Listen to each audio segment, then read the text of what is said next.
9 October 2024 hazvina kumira zvakanaka mhuri yeZimbabwe. Ndatouya pari kupisa nyaya yemutemo munyowani uya uri kuiswa wemari iya wekuti mari unofanira kubuda nemari yakadai, so iri kuramba ichienderera kumberi ende pari kupopotwa nhasi. It's a different day, new day, new story, I don't know, new troubles. Ndo zvaingori Zimbabwe yacho.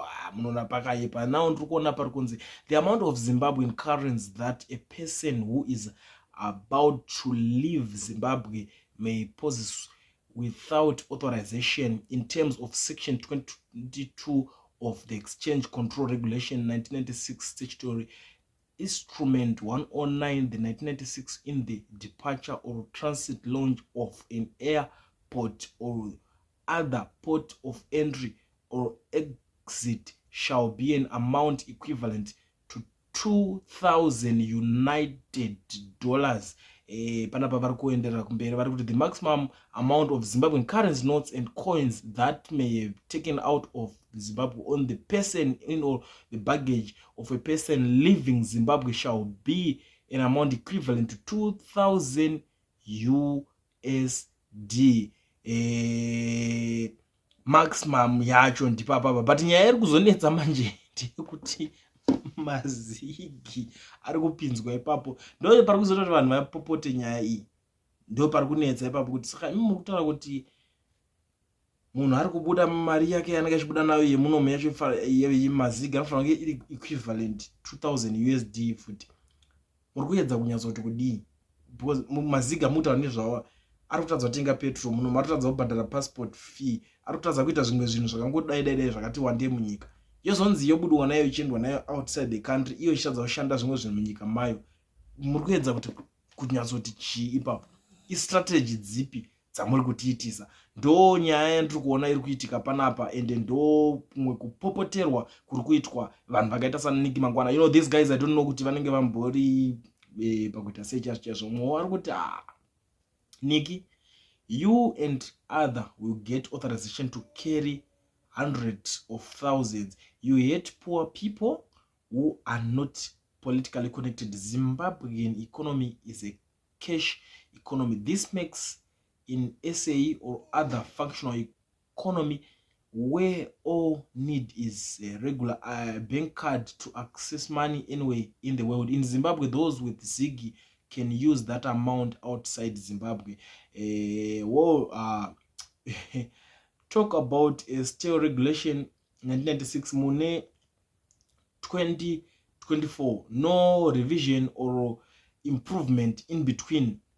Are these regulations meant to govern or to abuse citizens? Ndo zvimwe zvinhu zviri kuitika panapa zviri kubvunzwa kuti saka imimi muchitaura kuti muchitotibudisira mutemo yakaiswa 1996 panapa.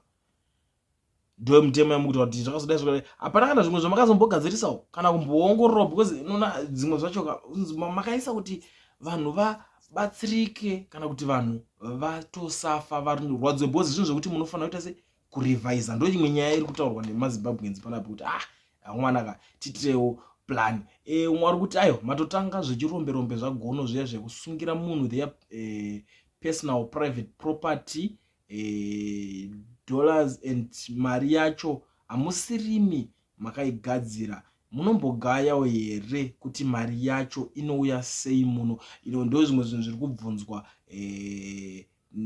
timu irori riri kutaura zvinhu izvi. Saka mimi makuda kuita izvozvozvo. Umwe ari kuti ayo wadzvanyiriri matanga imimi munongopinda neku-VIP section with hundreds of thousands. Ino ndo nyaya iripo kuti imimi yenyu inobuda ichimboenda, ende hakuna nokubvunzai.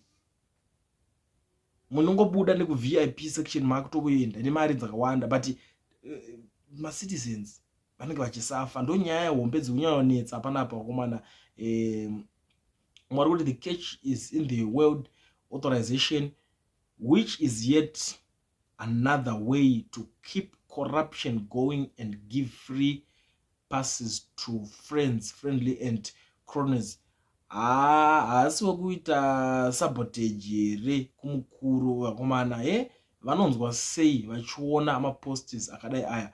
Remember George Demise iwe toswera takunwirai I'm sure other countries have toilet paper too in their stores. Why then would anyone want to travel outside the country with Ziggy? Ndo nyaya iri kutaurwa, ndo kwaya kutoenda nako pakatoshata.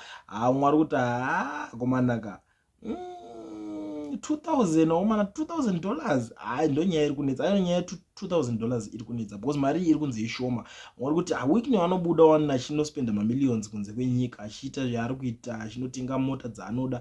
Munotiwo kudini nyaya iyoyo? Ndo zvimwe zvinhu zviri kutaurwa panapa. Mwari kuti what about when you guys leave the country with the president? Are you also going to be limited to carrying 2000 when your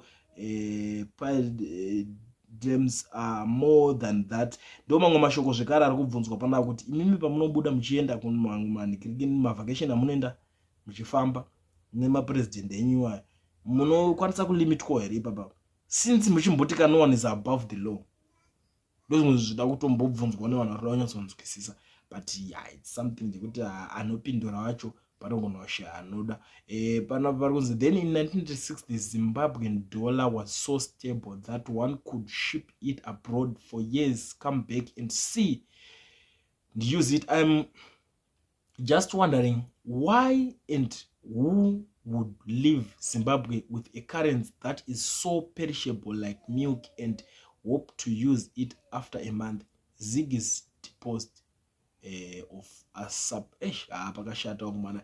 The legal misgoverning kukora undis ZANU-PF criminal and government thinks it can.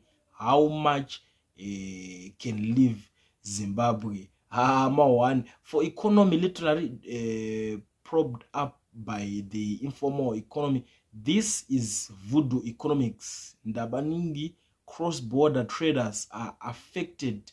The thriving car sale industry is affected. In fact, this is going to fuel underhand dealings at ports at entries. ZANU-PF is a case to Zimbabwe. Ndo nyimwe nyaya iripo yekuti vari kuvhura ma opportunities kune vanhu vari kushanda kuma port of entries ese. Said that uri pa border post, uri ku airport, kambe aipese paungori as long as panopindwa napo patovugadzirwa mukana, because chichaitika nje kuti kuna vamwe vanhu vatojaira kutofamba nemari dzakutowanda idzodzo.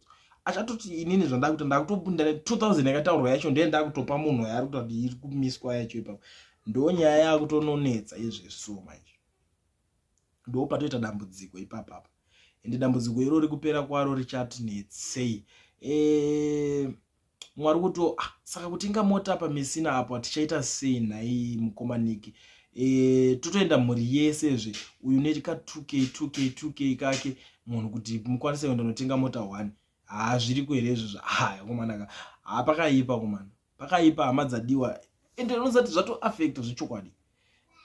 Kune mumwe munhu asiri into business asingazive kuti zvinhu zvinofambiswa sei, hana any problem. But munhu wekuti ajaira kuita ma business dealings ake, vaya vajaira ma cross border, unogona kutocross, I want to go to Dubai, order zvakadai, I want to go to South Africa, nyika dzakasiyana siyana dzekuti munoenda nemari dzinotenga. Tisi kutaura mari dzechanges, dzitoona mari inotenga chacho atoma wani. Chavari kuda ndakamboona umwe akataiwa munongoisa mari dzenyu makadi chinchi. Iyo is a topic for another day. Inotori imwe nyaya, because pa 10 payanga iri pa 10k it was reasonable, because kune vamwe vanhu kuti zvemakadi kadi zvacho havatombodi kana kuzviitawo zvamuchose nekuda kwemareasons akasiyana siyana.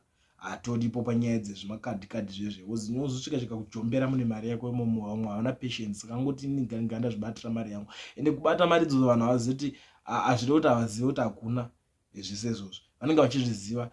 Saka vanhu vanodada zvinhu zvavanongoda, zvinhu vakasununguka zvisina ari kuvanetsa. Mwari kutaura about the amount of gold and diamond, especially for our good friends the Chinese can still kamanaka. But mimi mukura economy ndozvokutaurwa nemumwe you guys nekuisa mutemo isina kana basa, cause mukuzviziva imimi kudhara kuti makazama macurrencies ese akafaila, but you go on to make life harder for the citizens who are living in an economy iri kunamira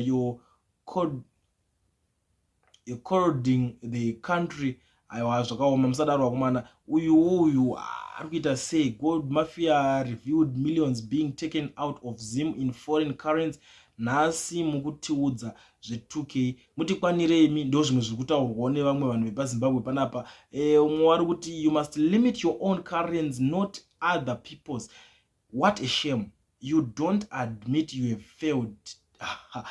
Pakaipa pari kupopotwa pazimbabweans vakaita kutsamwa vakomana. People will simply get away with money. Mumwe ari kubuda panapa ari kuti this government is rubbish to be honest. Takaivhotera vanhu vasingazive zvavanoita. Who wants to carry a newspaper outside Zimbabwe? What the use of taking rubbish outside Zimbabwe?